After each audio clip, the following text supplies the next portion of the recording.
भारत और इंग्लैंड के बीच 5 मैचों का टेस्ट सीरीज का तीसरा मुकाबला लॉर्ड्स में खेला गया, जहां भारतीय टीम 22 रन से अपने ये तीसरे मुकाबले में मैच हार गई। इंग्लैंड से मैच वो हार गई। पहले ज़रूर भारतीय टीम एजबेस्टन में अच्छा प्रदर्शन किया था, क्योंकि वहाँ पर बिल्कुल सपाट पिच थी। आप सबको पता था कि मतलब एजबेस्टन में ज़रूर इतने सारे रन बने, 1014 रन बने। भारतीय टीम ने अपने अपने वही बल्लेबाज जो लॉर्ड्स में बल्लेबाज खेले थे, वही बल्लेबाजों के साथ एजबेस्टन में भी खेले थे, जहाँ एजबेस्टन में भारतीय टीम 1014 रन बनाए थे दोनों पारियों में। लेकिन वही बल्लेबाज लॉर्ड्स में जब उतरे तो 192 रन नहीं बना पाई। वही है कि भारतीय टीम 22 रन से हार गई। लेकिन क्या भारतीय टीम उस तेज पिच पे क्या भारतीय बल्लेबाज अभी भी परिपक्व नहीं हो उस तेज़ गेंदबाज को खेलने के लिए? जिस तरह से हम ब्राइडन कार्स की बात करें, बेन स्टोक्स की बात करें, या हम जोफ्रा आर्चर की बात कर ले, या क्रिस वोक्स की बात कर ले, तो ऐसे तेज़ गेंदबाज इंग्लैंड टीम में हैं। लेकिन इससे अच्छे गेंदबाज भी रह चुके हैं इंग्लैंड की हम तरफ से अगर बात देखा जाए। कई ऐसे जो क्रिकेट के पंडित हैं, जो क्रिकेट के एक्सपर्ट हैं, वो कहते हैं कि इंग्लैंड में अब तक सबसे उस स्तर के गेंदबाज इस सीरीज में नहीं है जिस तरह से वो कभी इंग्लैंड में देखा करते थे। जरूर जोफ्रा आर्चर की गेंदबाजी 150 के स्पीड प्रति माइल्स की तरफ से फेंकते हैं वो। अगर हम बेन स्टोक्स की बात करें तो 140 से नीचे कोई भी स्पीड नहीं है उसका। चाहे ब्राइडन कार्स की बात करें तो तेज गेंदबाज का जरूर लॉर्ड्स में बोलबाला रहा। लेकिन एजबेस्टन में भारतीय टीम 114 रन बनाए, 1014 रन बनाए, क्योंकि वहां पर सपाट पिच थे। भारतीय टीम को आप तेज पिच पे कभी भी नहीं खिला सकते हो। उनको एक सपाट पिच दे दीजिए जिस पे कोई घास ना हो, कोई स्विंग ना हो, कोई रिवर्स ना हो, तो उस पर भारतीय टीम 1000 क्या 2000 रन बनाएंगे। लेकिन आज बात करेंगे कि भारतीय बल्लेबाज इतना फ्लॉप साबित क्यों नजर आए।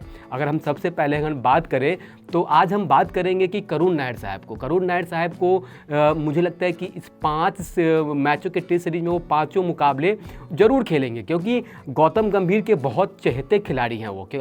गौतम गंभीर अपने इस टेस्ट में अपने सबसे चुनिंदा प्लेयर को ही अपने उस स्क्वाड में शामिल किया गया हुआ। तो गंभीर साहब को भी अब गंभीर सवाल जरूर पूछेंगे, चाहे जो पत्रकार हो, चाहे कोई भी हो, चाहे खेल प्रशंसक हो, चाहे उनके जो फैन फॉलोवर हो, जरूर गंभीर से वो गंभीर सवाल पूछेंगे और पूछे जाना भी चाहिए। क्योंकि जिस तरह से भारतीय टीम का वो लचर प्रदर्शन देखने को मिला लॉर्ड्स में, उससे तो सब कोई आहत जरूर है। क्योंकि अगर हम ऐसे ही देखते रहें, अगर हम करुण नायर साहब की बात कर ले, करुण नायर साहब यार मतलब 2016-17 में उन्होंने अपने पारी की शुरुआत की थी, लेकिन अब तक उस तरह से वो अब तक भारतीय प्रशंसकों को और भारतीय टीम को, बीसीसीआई को अब तक वो लुभावनी पारी अब तक अपने बल्ले से नहीं निकाल पाए हैं। क्या कह रहा हूँ, करुण नायर। वही है कि अब देखिए, अब जरूर भारतीय टीम अगर तीसरे नंबर की हम बल्लेबाजी की बात कर ले तो तीसरे नंबर में बल्लेबाज पर अब तक जितने भी बल्लेबाज आए हैं जब सब फ्लॉप साबित ही हो रहे हैं। इससे पहले जरूर भारतीय टीम अपने 3 नंबर पर एक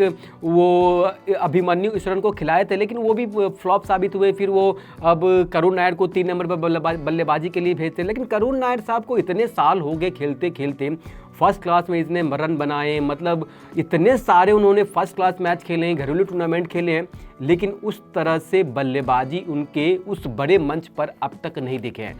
क्या भारतीय टीम को अब ये करुण नायर साहब के बारे में सोचना होगा? क्योंकि करुण नायर साहब के अगर हम 3 टेस्ट की बात कर लिए तो 6 पारियां में अब तक उनके बल्ले से एक भी अर्धशतक की मतलब नहीं लगा है। 40 रन सबसे हाईएस्ट स्कोर है, वो हम 6 इनिंग की बात कर ले तो। इससे हम पहले भी बात कर ले 2016-17 की, जब इंग्लैंड टीम भारतीय दौरे पर आई थी, तो उसमें जरूर एक तिहरा शतक आया था, लेकिन उसके बाद कोई ऐसी पारी नहीं है जो करुण नायर साहब अपने उस स्क्वाड में शामिल करने के लिए वो हक से कहे कि भैया मैं 3 नंबर पर बल्लेबाजी करने के लिए फिट हूँ।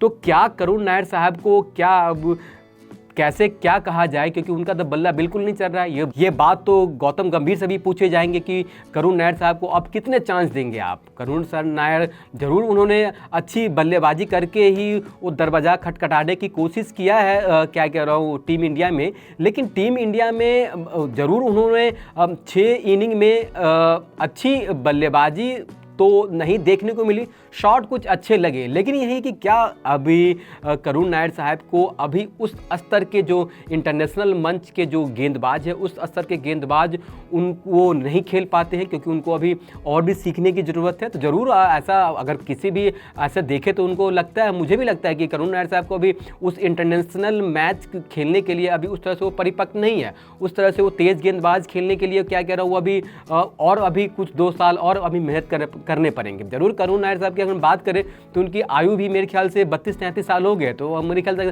5 साल में वो रिटायरमेंट भी ले लेंगे। लेकिन यह है कि आप 10 साल के बाद फिर टीम में आते हैं, 8-9 साल के बाद फिर, लेकिन वही लचर प्रदर्शन रहा, तो भाई भारतीय टीम के लिए जो दरवाजे जिस तरह से आपको रेड कारपेट बिछा कर रखा गया था, तो उस तरह से वो येलो कार्ड बिछाकर भी आपको बाहर कर दिया जाएगा। अगर वही करुण नायर की हम बात करें और सरफराज खान की बात ना करें, ऐसा हो नहीं सकता, क्योंकि अगर हम वही करुण नायर की जगह पर अगर सरफराज खान को खिलाते तो सरफराज खान कुछ अच्छा परफॉर्मेंस करके दिखाते, क्योंकि सरफराज खान भी जब 2024 में जब उन्होंने पारी की शुरुआत की थी अपने पहले टेस्ट डेब्यू में, तो उन्होंने शानदार पारी खेली थी। एक पहले इनिंग में 62 रन की पारी खेली, इंग्लैंड के विरोधी की बात मैं कर रहा हूँ। उसके बाद उन्होंने 68 रन की पारी खेली वो मोहाली में, क्या उसके बाद उन्होंने एक शतक भी जमाया था वो बांग्लादेश के खिलाफ, सबको याद होगा। लेकिन वही है कि आप एक सीनियर खिलाड़ी को, एक जूनियर खिलाड़ी को आप इतना मतभेद करके दिखाते हैं कि मतलब किसी को भी यार वो थोड़ा सा वो दिल में टीस जरूर होगा, क्योंकि सरफराज खान भी आपके पास 5 या 6 नंबर के वो परिपक्व बल्लेबाज है, क्योंकि जब वो गेंद पुरानी हो जाती है तो उनके पास अच्छा कलात्मक बल्लेबाजी कर सकते हैं सरफराज खान। ये हमने भी देखा और क्या कह रहा हूँ, ये दुनिया ने देखा है। तो वही है कि मतलब आप सरफराज खान को आप मौका दें, क्योंकि अभी वो काफ़ी यंगस्टर है और उनके पास क्या करो वो कलाबाजी है बल्लेबाजी में।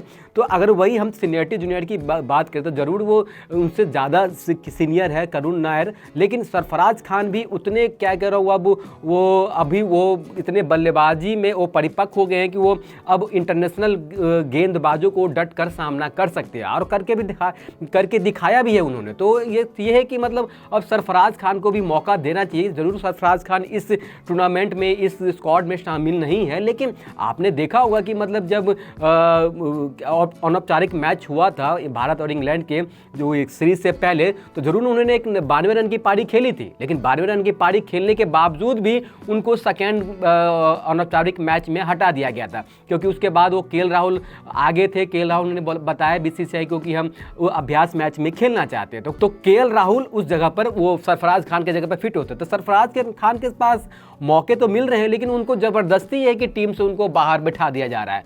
सरफराज खान ने जब 12 रन की पारी खेली तो आपको उनको दूसरा टेस्ट भी खिलाना चाहिए था, दूसरा जो अभ्यास मैच चल रहा था उसको भी खिलाना चाहिए था, आपने उस मैच में से खिला दिया।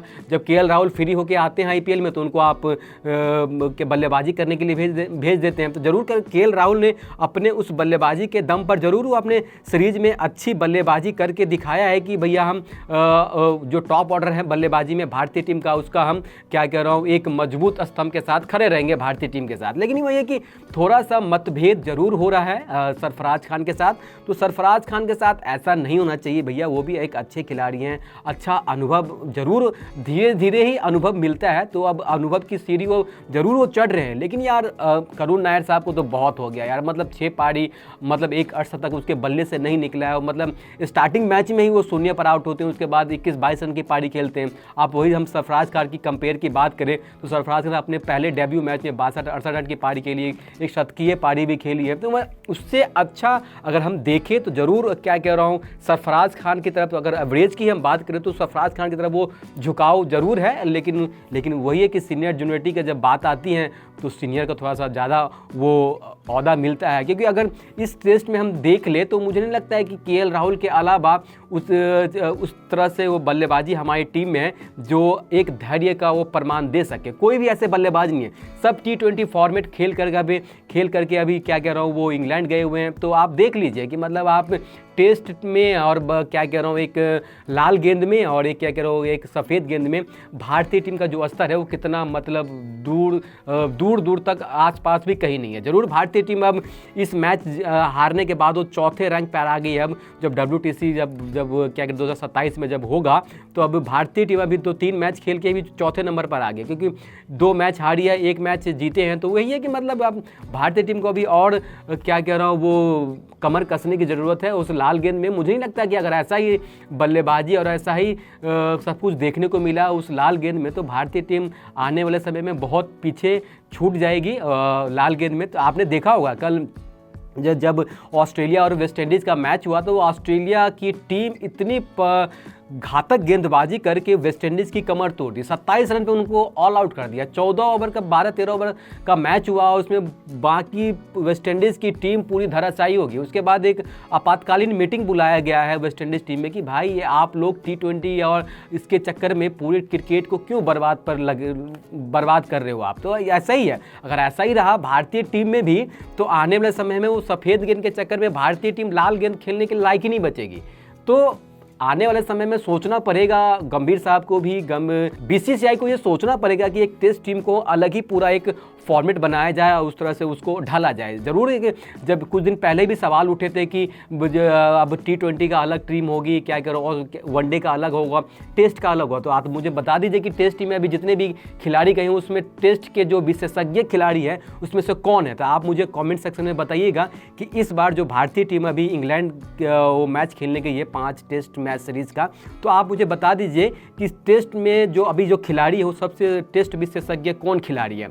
तो हम बात करें तो चेतेश्वर पुजारा को ऐसे ही कोई नहीं पूछते हैं। चेतेश्वर पुजारा और अजिंक्य रहाणे के वो अभी वेट कर रहे हैं कि यार हमारा नंबर आएगा। जो टेस्ट खेलने वाले हैं उनको आप चांस नहीं देते हैं। जब एक T20 के बल्लेबाज को और टेस्ट में आप टॉप ऑर्डर के बल्लेबाजी करने के लिए बोलते हैं तो सब टेस्ट टीम में यही हाल होगा। और आने वाले समय में मुझे लगता है कि भारतीय टीम में कुछ सुधार और की ज़रूरत मुझे टेस्ट में क्या कह रहा हूँ बहुत ज़रूरत है। और अगर नहीं हुआ तो जिस तरह से वेस्ट इंडीज़ आज 27 रन पे वो ऑल आउट हुई है तो भारतीय टीम किसी दिन 20 रन और 22 रन पे भी ऑल आउट हो सकती है। तो आप हमें कमेंट सेक्शन में बताइएगा कि टेस्ट टीम में और किस खिलाड़ी को भारतीय टीम मौका दे ताकि उनको भी ना लगे कि भारतीय टीम उनके साथ वो मतभेद कर रही है। सरफराज खान के साथ जो हो रहा है वो तो थोड़ा सा मुझे भी दुख लग रहा है। अजिंक्य रहाणे के साथ हो रहा है मुझे भी दुख लग रहा है। चेतेश्वर पुजारा के साथ जो हो रहा है वो भी मुझे भी दुख लग रहा है। आप भी हमें कमेंट सेक्शन में ज़रूर बताइएगा। ये वीडियो आपको कैसा लगा आप हमें कमेंट सेक्शन में ज़रूर बता सकते हैं। और सही स्पोर्ट्स गॉसिप को लाइक, सब्सक्राइब और शेयर कीजिए और भाई को यूँ ही सपोर्ट करते रहिए। तब तक के लिए धन्यवाद।